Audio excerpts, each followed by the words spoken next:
नमस्कार, मैं महिमा शर्मा। आप देख रहे हैं TCB 24 न्यूज़। आज हमारे साथ हैं रायपुर SSP प्रशांत अग्रवाल। IPS प्रशांत अग्रवाल को एक बेहतर पुलिसिंग के लिए जाना जाता है। इनके काम करने के तरीके को समय समय पर खूब सराहना मिली है। कुछ महीने पहले ही इन्होंने रायपुर की कमान संभाली है और यहाँ आते ही इन्होंने एक्शन शुरू कर दिया था। आते ही जगह जगह जाके जायज़ा लेना शुरू कर दिया था। अब आगे इनकी क्या रणनीतियाँ हैं, उनसे ही बातचीत में जानते हैं। बहुत बहुत स्वागत है आपका। Thank you. सबसे पहले शुरुआत करते हैं आपकी जर्नी से। आपकी जर्नी कैसी थी? यहाँ तक पहुँचने का सफ़र कैसा था? मैं सूरजपुर ज़िले से हूँ, छत्तीसगढ़ के, और मैंने नवोदय विद्यालय से स्कूलिंग करी। उसके बाद ग्रेजुएशन IIT खड़गपुर से करी थी।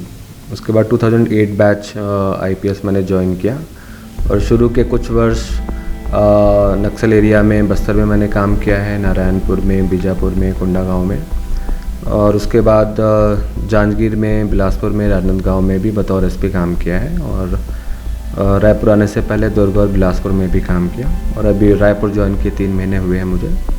और यहाँ पे जो भी पुलिसिंग का काम है वो कोशिश है हम अच्छे से कर पाएँ।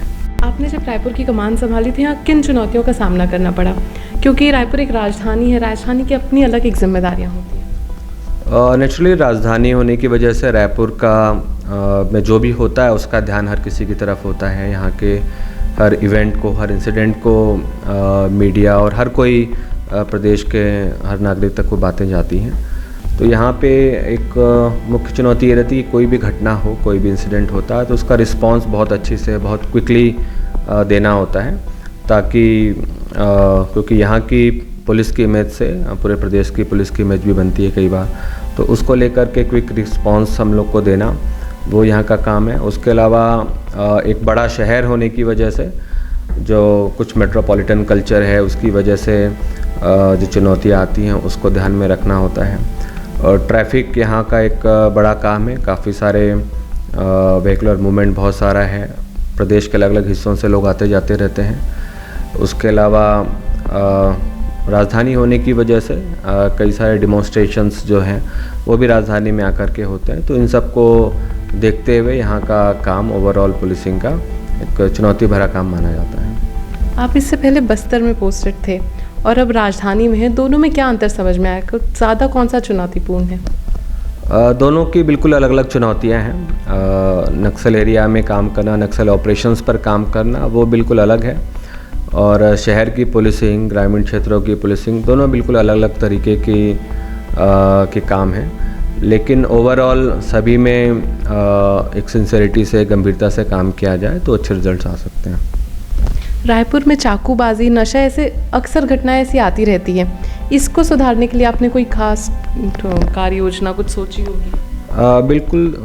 जो स्ट्रीट क्राइम टाइप का एक क्राइम है कि कुछ लूट होना, कोई जा रहा है उससे मोबाइल छीन लेना, छोटे छोटे झगड़े पे चाकू मार देना, तो ऐसी घटना यहाँ पे रायपुर में कई बार देखने को मिलती है। तो उसको लेकर के 2-3 तरीक़ों से हम लोगों ने फोकस किया है।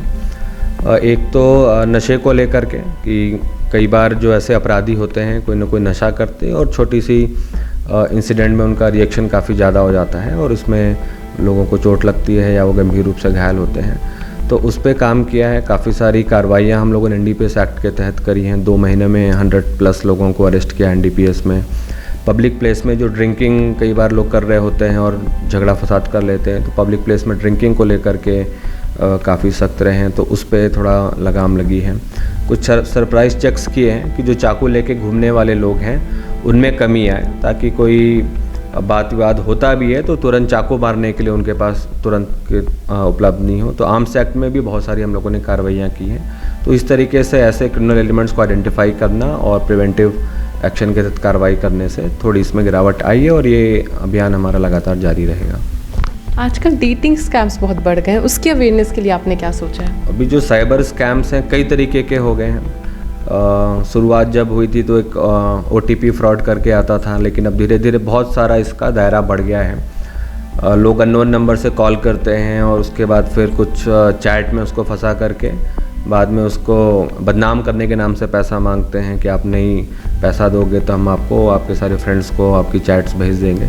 तो अलग अलग तरीके के कई सारे क्राइम आ गए हैं, बट इनको बेहतर तरीका है लोगों को अवेयर करने का। हम लोग अपने सोशल मीडिया हैंडल्स के माध्यम से भी लोगों को अवेयर करते हैं कि कुछ लोन स्कैम अलर्ट होते हैं। कई सारे ऐप्स हैं जिसमें आपको इंस्टेंट लोन क्विकली मिल जाता है, बट वो लोन कहीं ना कहीं बाद में आपको दिक्कत करता है और वो प्रॉपर है भी नहीं। तो वैसे लोगों के लिए भी हम लोग अलर्ट जारी करते हैं और आने वाले समय में साइबर क्राइम को लेकर के एक अच्छा अवेयरनेस कैंपेन चलाने का भी हम लोगों का प्लान है। रायपुर में ऐसा बड़ी दिक्कत कहने को कोई एक चीज़ को हम आइडेंटिफाई करें ऐसा नहीं है। अलग अलग सेगमेंट्स हैं, जैसे क्राइम को लेकर के चाकूबाजी और नशे पे और काम करने की आवश्यकता है। और ट्रैफिक की बात करें तो कुछ एक सेक्टर्स है जहाँ पर ट्रैफिक काफ़ी ज़्यादा है, उसके लिए थोड़े अल्टरनेटिव रूट्स की आवश्यकता है। कुछ एक जगह पे रोड्स नैरो हैं, उनको ठीक करने की आवश्यकता है। तो अलग अलग सेक्टर्स में है। आप हमारे चैनल की तरफ से लोगों को क्या संदेश देना चाहेंगे? रायपुर की जनता जनरली कोऑपरेटिव रही है हर एक चीज़ों में, फिर भी कुछ एक चीज़ों को लेकर के मैं अपील करना चाहूँगा। एक तो साइबर क्राइम को लेकर के कि साइबर क्राइम जो लोग करने वाले अपराधी होते हैं वो ट्रेडिशनल जो बाउंड्रीज़ हैं उसके अंदर के नहीं होते। वो कुछ लोग अलग अलग स्टेट्स के होते हैं, इवन कुछ इंटरनेशनल नंबर से भी ऐसे क्राइम होता है। तो इसके लिए बेस्ट तरीका है कि आप अलर्ट रहें। आप कोई अननोन नंबर से ऐसी कोई रिक्वेस्ट आए, कोई अननोन नंबर से आपको चैट्स की रिक्वेस्ट आए या वीडियो कॉल की रिक्वेस्ट आए, उसको एंटरटेन ना करें। कोई सामने से आकर के कोई आपको लुभावने ऑफ़र देता है कि आपकी लॉटरी लगी है या आपने शॉपिंग करी थी तो आपको एक्स्ट्रा प्राइज़ मिलेगा, आप वैसे किसी झांसे में नहीं आए। ऐसे झांसे में आने से नुकसान हो जाता है, तो वैसी चीज़ों से बचें। ट्रैफिक में जो ट्रैफिक के जो भी रूल्स हैं वो आपकी सेफ्टी के लिए ही हैं, उसको फॉलो करें। लेफ़्ट टर्न को ब्लॉक नहीं करें, ताकि नहीं तो पीछे वाला इसको लेफ़्ट टर्न करना है, कई बार उसको अननेसेसरी वेट करना पड़ जाता है। हेलमेट लगाएं, सीट बेल्ट लगाएं। आजकल एक कॉमन जो लापरवाही दिखलाई पड़ती है कि लोग कार ड्राइव करते वक्त, इवन टू व्हीलर ड्राइव करते वक्त मोबाइल का इस्तेमाल करते हैं, वो बहुत डेंजरस हो सकता है। वैसा ना करें। उसके साथ साथ मेरी अपील रहेगी कि नॉइज़ पोल्यूशन को लेकर के कि लोग कई बार अपने कार्यक्रम को में मस्ती में इतने मशगूल हो जाते हैं कि उसकी वजह से और लोगों को तकलीफ़ हो रही होती है, उसका ध्यान नहीं रहता। डीजे बहुत लाउड बजाते हैं, तो वैसे लोग ध्यान रखें कि और लोगों को तकलीफ़ ना हो, आप वैसे ही काम करें। बहुत बहुत धन्यवाद आपका हमें समय देने के लिए। तो जैसे कि हमने बात करी प्रशांत अग्रवाल जी से और हमने जाना कि वो रायपुर को बेहतर से बेहतर बनाने में लगे हुए हैं, इसीलिए इनको एक बेहतर पुलिसिंग के लिए जाना जाता है और हमें आशा है कि आगे भी अपने कार्य को ऐसे ही करते रहेंगे। लगातार खबरों के लिए बने रहिए TCP 24 न्यूज़ के साथ।